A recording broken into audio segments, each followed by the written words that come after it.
Bom dia, querido irmão, querida irmã, você que nos acompanha nesse momento pelas ondas da Rádio Comunidade FM, nesse nosso programa O Pão da Palavra. Estamos aqui reunidos para meditar o terceiro domingo do Advento Evangelho. Convido você a abrir lá em Lucas capítulo 3, versículo 10 a 18. Lucas capítulo 3, versículo 10 a 18.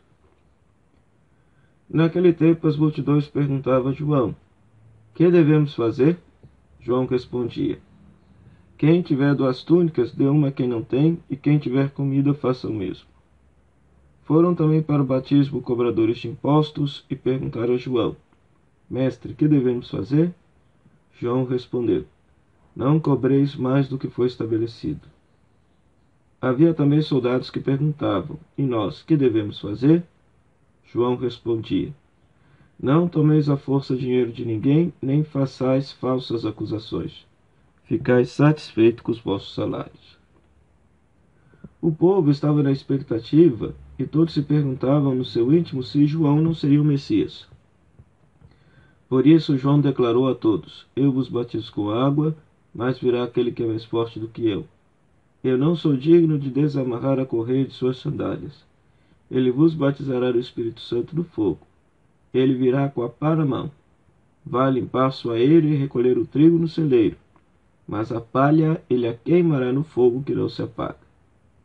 E ainda de muitos outros modos, João anunciava ao povo a boa nova. Palavra da salvação, glória a vós, Senhor. Em primeiro lugar, o trecho que nós estamos ouvindo é continuação do Evangelho do domingo passado e exemplifica em sua primeira parte, nos versículos 10 a 14, o modo concreto como se realiza a conversão. Nós vemos as multidões se aproximando de João, perguntando o que deve fazer. Então, no primeiro momento, João diz que quem é necessário haver uma solidariedade, partilha para com os pobres, ou seja, quem tem 2 túnicas, dê uma a quem não tem, quem tem comida, dê comida a quem não tem. Foram também algumas categorias de pessoas: cobradores de impostos, que naquele tempo eram considerados pecadores por colaborar com o Império Romano. A eles também é chamada a conversão. Eles não podem cobrar mais do que aquilo que é devido, daquilo que é o imposto.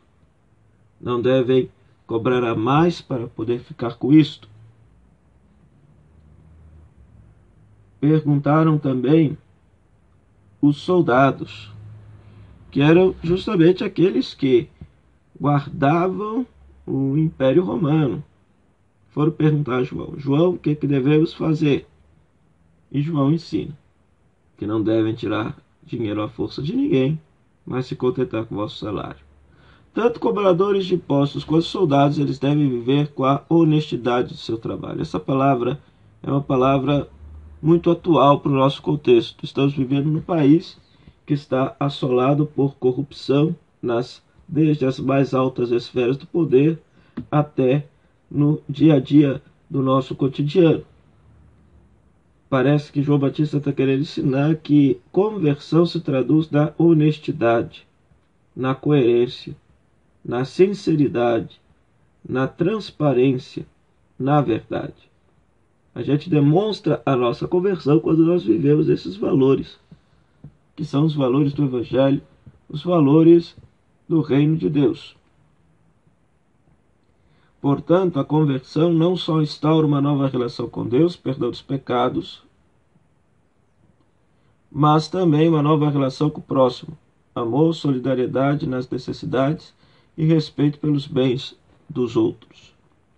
É bom recordar que João Batista pregava um batismo de conversão dos pecados, fazia com que o povo, passando através do vale do Rio Jordão, pudesse assumir um novo jeito de viver, que implica numa nova relação com Deus e numa nova relação com as outras pessoas.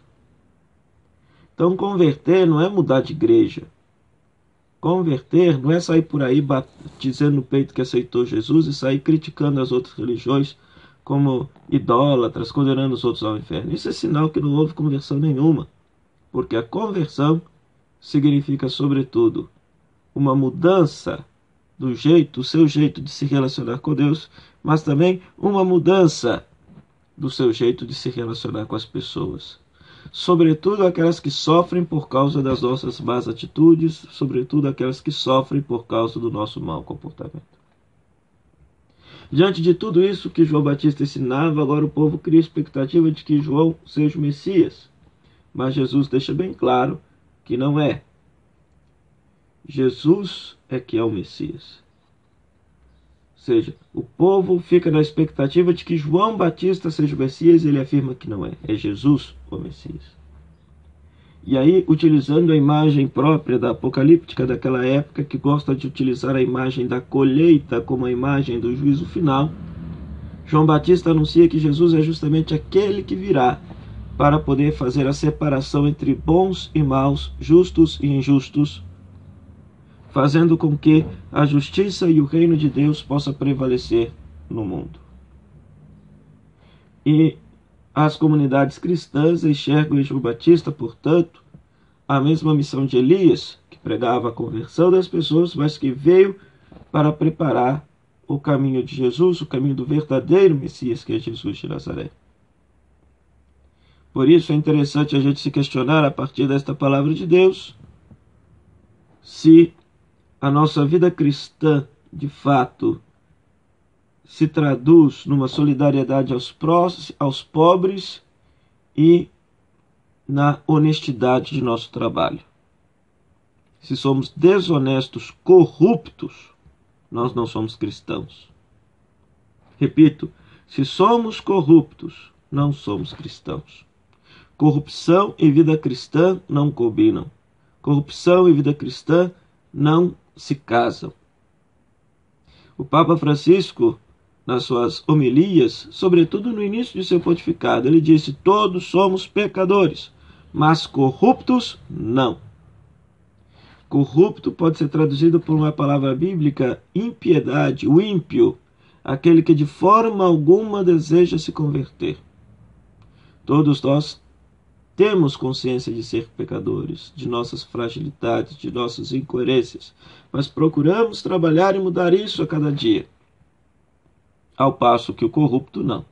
O corrupto, ele dorme maquinando mal, acorda maquinando mal, vive o seu dia praticando o mal. Que não sejamos assim.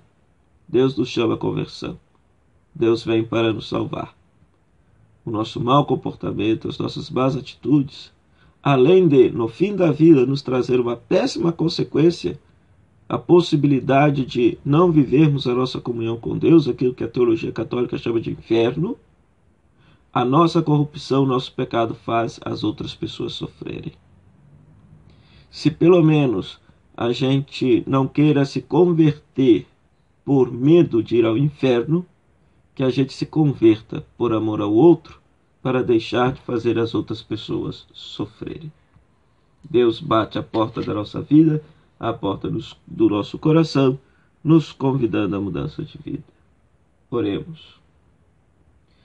Ó Deus de bondade, que vides o vosso povo esperando o fervoroso Natal do Senhor, dai chegarmos às alegrias da salvação e celebrá-las com intenso júbilo na solene liturgia.